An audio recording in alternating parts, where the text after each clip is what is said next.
Good morning. You're listening to Short Stories with Mrs. Sam, brought to you by the Hotchkiss Library of Sharon and Robin Hood Radio. Tune in every week on Sunday at 8:30 a.m. to WHDD 91.9 FM to catch our show. My name is Mrs. Sam. I'm the children's librarian at Hotchkiss Library of Sharon. We have all sorts of wonderful books there for children of all ages, and lovely crafting and story times besides. The weather is warm enough for us to have outside library programs. The library is about to undergo renovations, so you can find us at the American Legion at 15 New Street in Sharon. You can find information on all the events we hold for children and adults alike on our website, hotchkisslibraryofsharon.org, or on our Facebook page, facebook.com/hotchkisslibrary. We are open for browsing and borrowing and computer use every day of the week. Today, we're going to read a short story from Flying Lessons and Other Stories. This is a collection of stories published by Penguin Random House, and they have generously given us permission to read them to you over the radio. Today's selection is Secret Samantha by Tim Federle. It's a lot of pressure to pick a good elf name. When I was little, I never stuck my pets with average names like Spot or Rover. It was more like Peanut Brittle or Sir Hop-a-Lot. But having to name myself for our Secret Santa week at school is kind of stressing me out, and it's almost my turn in the circle. I always seem to go last, which is just my luck. "Yoo-hoo, Samantha," Miss Lee says. Gah! I hate when people don't call me Sam, and it throws me off. I open my mouth, but my elf name doesn't come out the way I want it to. I want my elf name to be Flame, because I like the way fire changes from orange to blue to smoke without even warning you. Sparkles, I say. Sparkles? Miss Lee asks, probably because my voice is small. Yeah, I say, Sparkles, the elf. It's no Flame, but it seems safe enough. Still, a few of the boys begin telling some kind of Sparkles-themed joke. They'll find anything to make fun of. Like when I said I wanted to be called Sam last year, and they all said, "Is that because you look like a boy?" Maybe I should have expected it. I had really short hair then, which I'd begged my mom to let me cut when we moved here. She warned me not to. "Kids can be cruel, honey," she said, and she was right. They called me Sam the Man, which doesn't even rhyme, by the way. Anyway, I let my hair grow back out and stopped telling people to call me Sam, and here we are. "With sparkles in the bag," Miss Lee says, picking up a Santa hat and walking to the center of our circle, after stepping over Parker's book bag. "We've got a room full of elves." Miss Lee hops up and down like we're 5 years old. "How fun was that?" That's her signature phrase. Miss Lee taught the second graders last year, and all of her lessons feel too babyish for us sixth graders. She parades the hat around so we can pick out the name of the elf who will be the Secret Santa for. Right when it's my turn, someone notices that there's snow coming down, which isn't that rare of an occurrence in Pennsylvania. Still, snow is snow, and now Miss Lee has whisked the hat away, and we're all pressing our noses against the freezing window and counting snowflakes. That's when we feel a whoosh, the vacuum sound of room 314's door opening. The principal is here. Never good. She scrunches her face at all of us and shoots Miss Lee a glare. "First snow of the year," Miss Lee says, stepping forward to defend her turf. Her pink heels shriek against the waxed linoleum. Miss Lee always wears pink. She's beautiful. "It's just snow, kiddos," the principal says. I hate when grown-ups call us kiddos. But then, "Well, I think it's awesome," says a new voice coming from behind the principal. The voice steps inside our classroom. "The snow, I mean. It's awesome," says the girl, who isn't in a uniform like the rest of us, who is a little shorter than I am, whose fingernails are painted black, white, every other one. "I'm from California," she says, and offers us a thumbs up. The room is so silent with staring that you can hear the old clock ticking. 5 ticks later, the girl says, "Wow, you people are quiet." I didn't speak for an entire week when I first got to school, and I only just came from across the state. "This is the new girl," the principal announces, and I think she says her name, too, but I don't even hear it because I'm off in Samland, wondering if I could ever stop biting my nails long enough to paint them black. But then I'm back in room 314, right as the principal is saying that we ought to treat the girl with the exact same way you treat each other. Which seems like a funny thing to say, because as the principal is saying it, Kyle V. is punching Elliot's shoulder. When the door clicks shut behind the principal, we let out a nervous group laugh, like we're bottles of pop that have been opened too fast. "We are just in the middle of playing Secret Santa," Miss Lee says. Somehow that gets us all running back into formation, to stand on the frayed edges of a worn-out square of gray carpet. "We're picking names out of a hat, and at some point this week you'll deliver a secret gift." "That's under $5, shouts Mia. She's the class treasurer and is mildly obsessed with money. "Yes, thank you, Miss Santos," Miss Lee says, pausing before continuing her peppy explanation. Peppy would be a good elf name for Miss Lee. "And then on Friday, we'll all guess who's who, and—" "Cool," says the new girl. "Got it." She's still staring at the snow, but I can't stop staring at her. Maybe it's because the rest of us look exactly alike. Same clothes, same haircuts, same hair colors, almost. A nothing special brown like peanut brittle, the best ferret ever, may he rest in peace. But this girl's clothes are sun-faded. This girl's hair is dark like a good secret. She looks like the kind of person who might get a tattoo someday, like my Aunt Hannah in Ann Arbor. "My goodness, I almost forgot," Miss Lee says. "You have to assign yourself a cute elf name." I cringe for the new girl.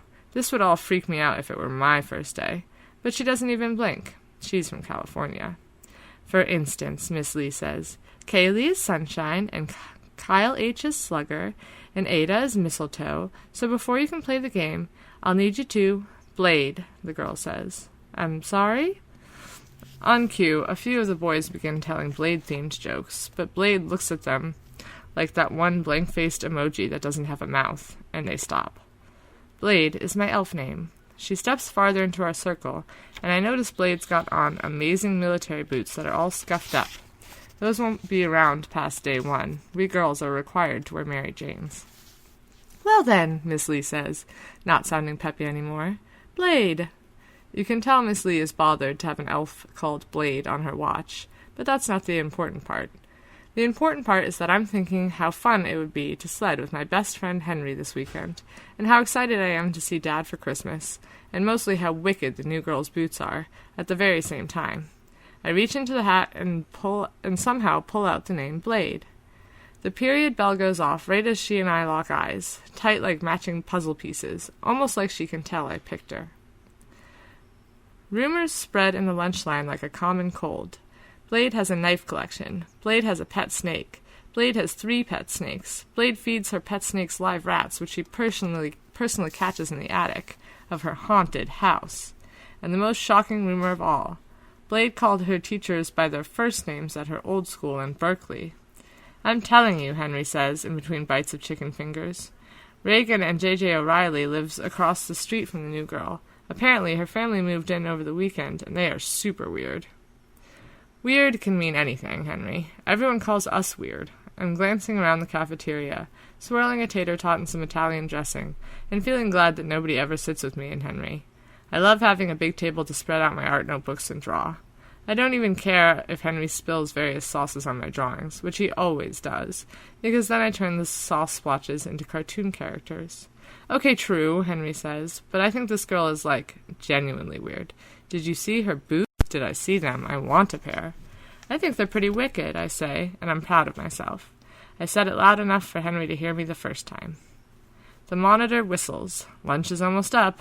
We eat in a 22-minute marathon session, and I always walk into life science with a bellyache. Today I barely ate a thing. "Well, whatever," Henry says, gulping his strawberry milk away in 2 chugs. "As long as you don't replace me as your #1 friend."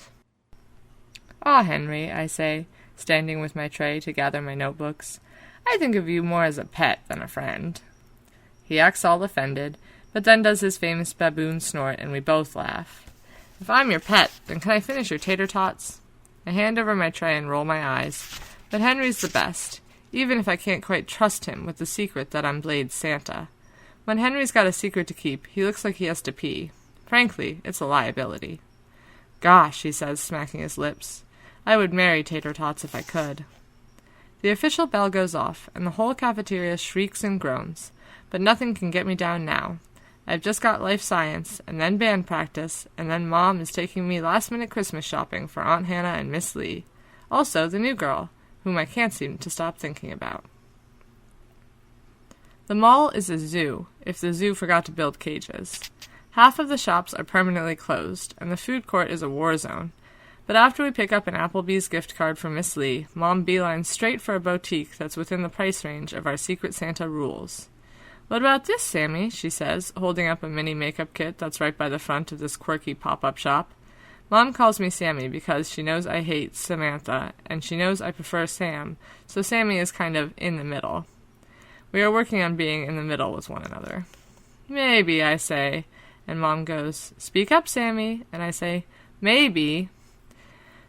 That right there is a good example of me being in the middle, because I wanted to throw the makeup against the wall and shout, Blade doesn't need makeup to be cool!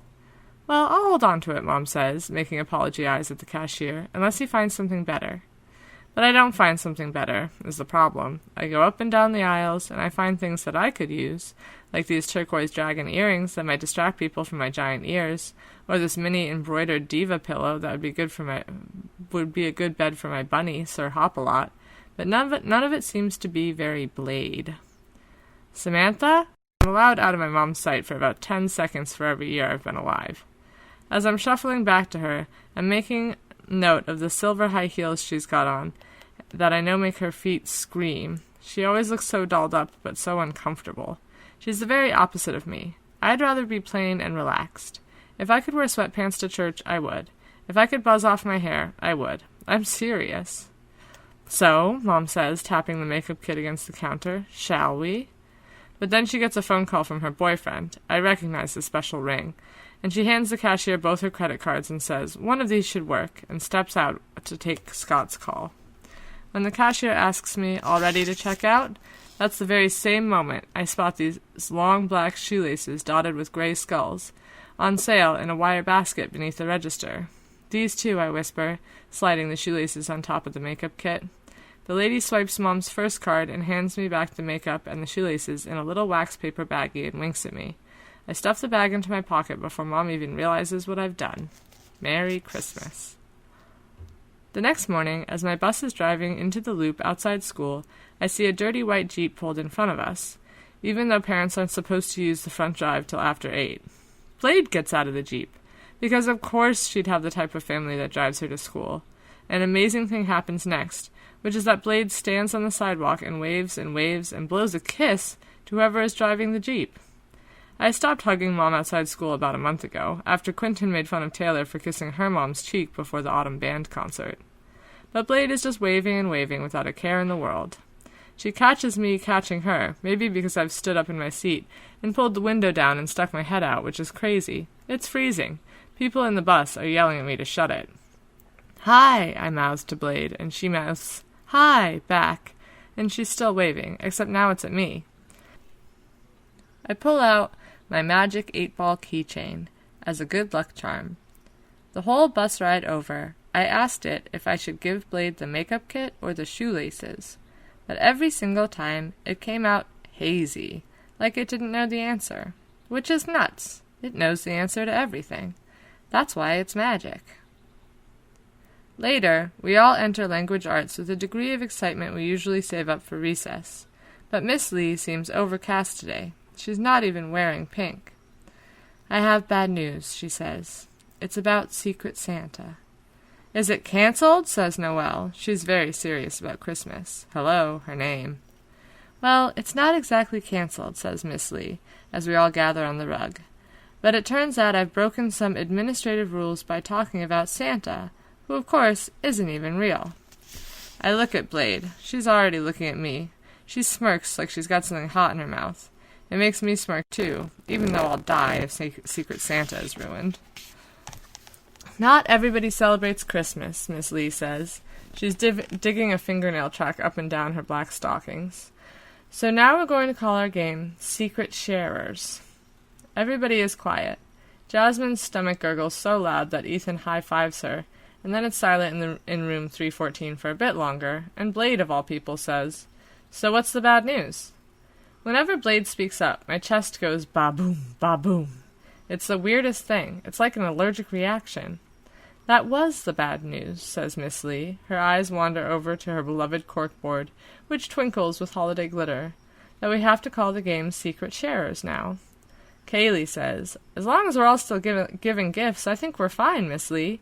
And Miss Lee looks so relieved that I think she's going to cry. "Forget giving gifts," says Noah. "I can't wait to get mine." Miss Lee stands, and so we all do. And as we head back to our desks, she says, "The rules stay the same. To be clever little ninjas, you'll need to deliver your gifts with secrecy this week."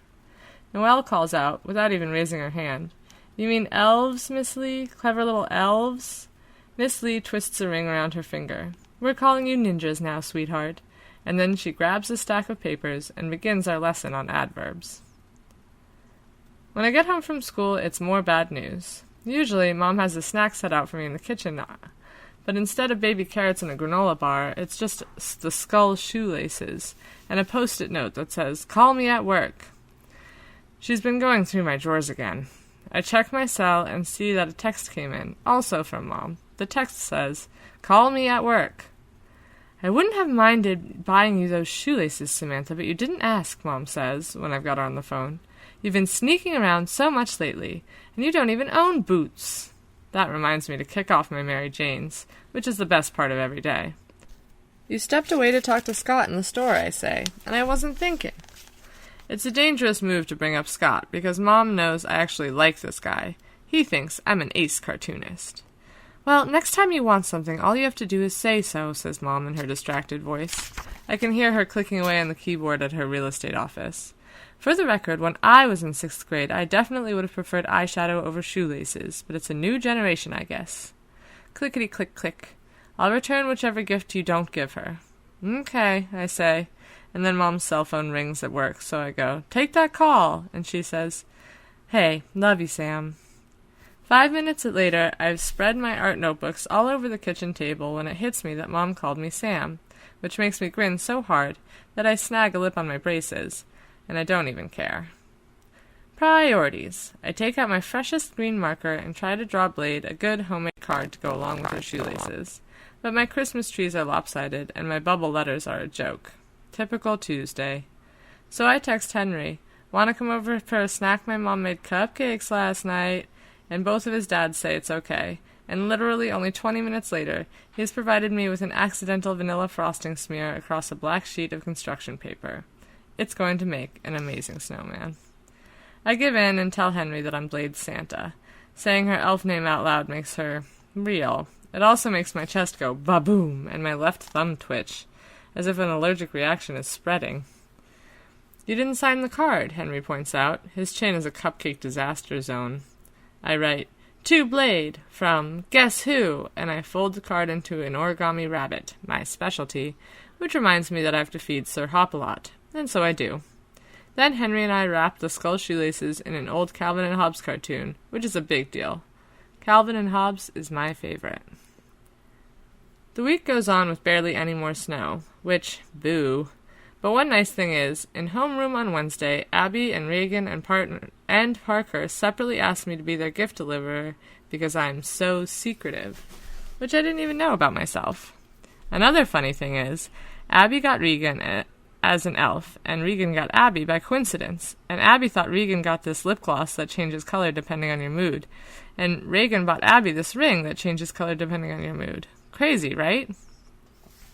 Wednesday, during lunch, I leave the lip gloss in Reagan's cubby, and she squeals when she finds it. And then on Wednesday afternoon, I'm alone in the back hallway by the emergency exit, and I see my next chance.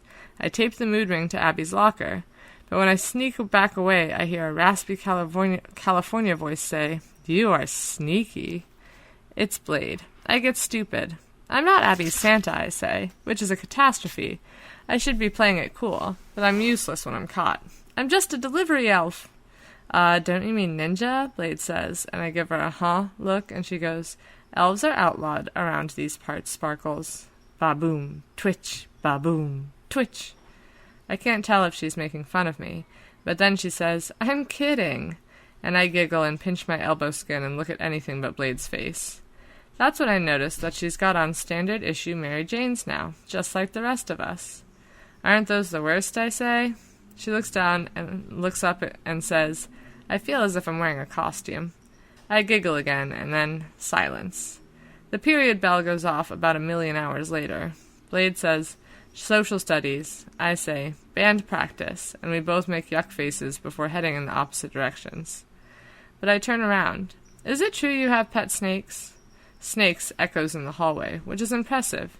If I'm known for anything, it's for how hard I am to hear, but my voice echoes 3 times. Snakes, snakes, snakes. She stands there looking at me like that one confused emoji. But then Blade smiles. I notice she's got braces too, and goes, if snakes is the worst they're saying about me, that's pretty good. Which isn't exactly a no. Cool, I say. And then, I have a rabbit and I used to have a ferret. She gives me the thumbs up before jutting it down the hall. Social studies, she says again, and off she disappears. It dawns on me, 15 minutes later, in the middle of band practice, that Blade must have been wearing color-changing lip gloss. Because as we were hanging out back there discussing ninjas and Mary Janes and snakes, her smile went from green to purple. On Thursday morning, I wake up in a sweat, and I hate sweating, which is why Henry and I always walk the mile in gym class. I didn't sleep well last night because of a nightmare. In it, I realized that if Blade was in fact wearing mood-changing lip gloss, maybe she is a makeup girl after all. Maybe she'd prefer the makeup to the shoelaces for a present, which I'd planned to give her at last today. When my alarm goes off, I don't even hit snooze. I run to my book bag and unwrap the skull shoelaces, carefully because, duh, it's a Calvin strip and I don't want to tear through the punchline, and rewrap the paper around the makeup kit. Mom asks me if anything is up at breakfast. You didn't even hit snooze, she says. But I go, nothing's up, I just want to get to school. And she looks at me like I'm a llama or a cactus or something, because I guess I've never said that before. Language arts is my best chance to slip Blade her gift, if I want to actually watch her open it. And I do, but I'm scanning the room and there isn't a strong ninja candidate among any of these people. All the boys, except Ryan P., are terrible secret keepers, and Ryan P. is out today for personal reasons. The rumor in the halls was lice. And forget the other girls. They are a giant clique. Frankly, I still feel like the new girl, even with the actual new girl around. So I do the unthinkable, right by the aquarium. I pull Miss Lead aside. Miss Lee, could you please, be my ninja? She does an ace job sneaking the makeup kit into Blade's desk, because at one point during class, Blade goes to the water fountain. When she gets back, I'm wiggling around in my seat so much it makes the chair squeak. Blade does the cutest thing I've ever seen a non-kitten do. She takes my origami rabbit card and makes it hop across her desk, just for herself. And then she opens the card and her forehead goes red. Then Blade picks up my gift and tears right through the Calvin cartoon. She dangles the makeup kit in the air like it's a snake, like it's 3 scary snakes. When Blade seems to realize the whole class is staring at her, she makes the exact same face I make every year on my birthdays, right after Mom gives me a new dress or a perfume set. Miss Lee asks us to take out our notebooks and turn to a blank page. But as I fumble beneath my desk for my book bag, a gift baggie falls from the top of it. I had completely forgotten I was going to receive a present myself this week. Open it, somebody says. Inside the baggie, I discover a pink purse made of fake leather. It glimmers like a mermaid's tail. A sparkle bag for sparkles is scribbled on a sheet of crumbly yellow paper.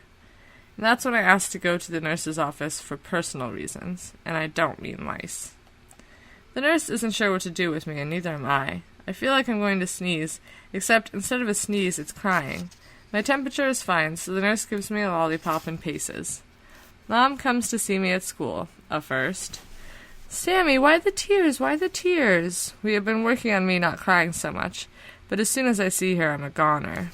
Nobody gets me, I say, and I hold up the pink purse as evidence.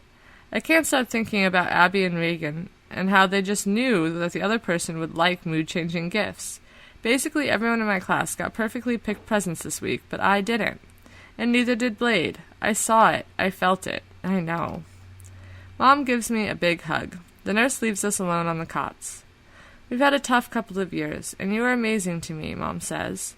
And that should make me cry harder, but it stops my tears up like a bathtub plug. I am? Yes. It's your first Christmas with Daddy and me being divorced, and you're still getting used to the new apartment, and it's been a lot for you. Frankly, it's been a lot for me, too. For us. Her phone rings, and even though Mom's eyes flicker toward her own purse, which is also pink, she reaches in and silences the call, which is 10 kinds of great. But the important part is that as she reaches into her purse, I see the skull shoelaces inside. Mom, I say, can I have those shoelaces, please? Mom looks thrown off. Well, you caught me. I was heading to the mall to find you boots. Boots? To go with the laces. Oh, thank you, but they're not for me. I'm confused. I have an idea of how to make today better, I say, because that's something Mom and I used to do when I'd cry. We'd make a list of 5 ways to make it better, and usually by the 3rd, we'd found the way. Okay? But the idea needs shoelaces, I say. Mom pauses for 2 seconds that feel like forever, but then she hands me the laces and kisses my sweaty bangs and says, then I guess you better take 'em. At lunch, I commission Henry to wipe Cheeto crumbs across a crisp white piece of paper that I borrowed from the Librarian's printer. Then I draw a tiger tail on Henry's best thumbprint smear, using my crusty orange marker to recreate the Torrin Calvin comic. Then I wrap my new drawing around the skull shoelaces. I can't stop thinking about how they'll look in Blade's boots, on Blade's feet, on Blade's legs. Even though she's shorter than me, she has the longest legs, I swear. Hobbs turned out great, Henry says. One of your best. I agree. I finish off my tater tots and make a very bold decision to just hand the shoelaces to Blade myself. Bold, because it's illegal to reveal your true identity before tomorrow's secret sharer's ceremony. But I'm feeling bold. I have decided that the ongoing babooms and the twitches and the itchy feet, a new symptom, aren't an allergy, but a sign. Henry wishes me luck, and we have an impromptu burping contest. I let him win. Gym is awful, but I survive. After gym, I discover Blade at a drinking fountain, as predicted. She drinks a lot of water, because California is going through a drought. She thinks it's amazing that the water here in Pennsylvania is unlimited. I was sort of looking for you, I say. Here. I hand her the shoelace package. It's my backup gift for you. I look at the ceiling. Ba-boom. Surprise. I knew you were my secret Santa. I knew it, Blade says. You're such a good artist. The bunny card was amazing. Wow. I lean over and take a long, fake sip of water, and when I surface again, Blade is dangling the unwrapped shoelaces, not like 3 scary snakes, but like one perfect present. Sick, she says, which sounds wrong, but Blade goes, sick is a compliment where I come from, and I go, oh good. This seems like the right moment to run away. But then Blade takes one of the black shoelaces and ties it around her wrist, which you'd think would be impossible to do by yourself, except Blade is very coordinated. Athletic, practically. Ta-da, she says.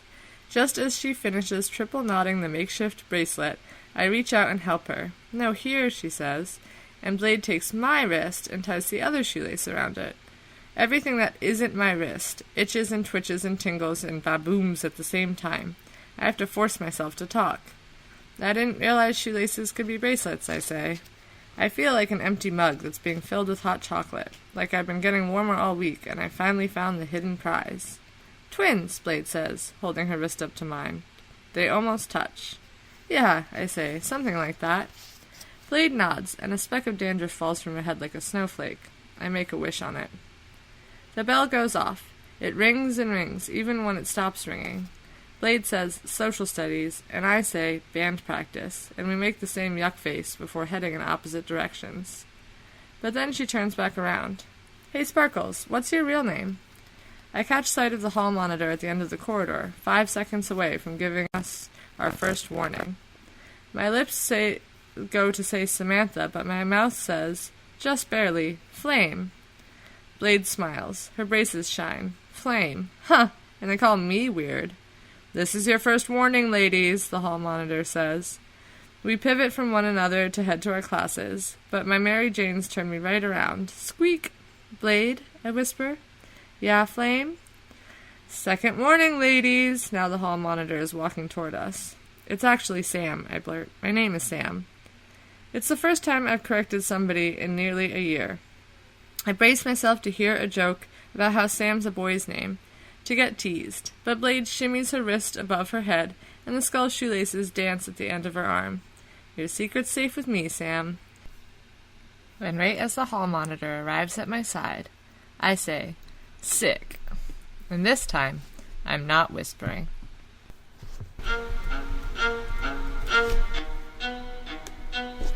Thanks for listening to Short Stories with Mrs. Sam, brought to you by the Hotchkiss Library of Sharon and Robin Hood Radio. I hope you enjoyed our story today. Tune in next week on Sunday at 8:30 a.m. to WHDD 91.9 to catch the next one. Today's selection was Secret Samantha by Tim Federle from Flying Lessons and Other Stories, published by Penguin Random House. The music in this recording is from freesound.org.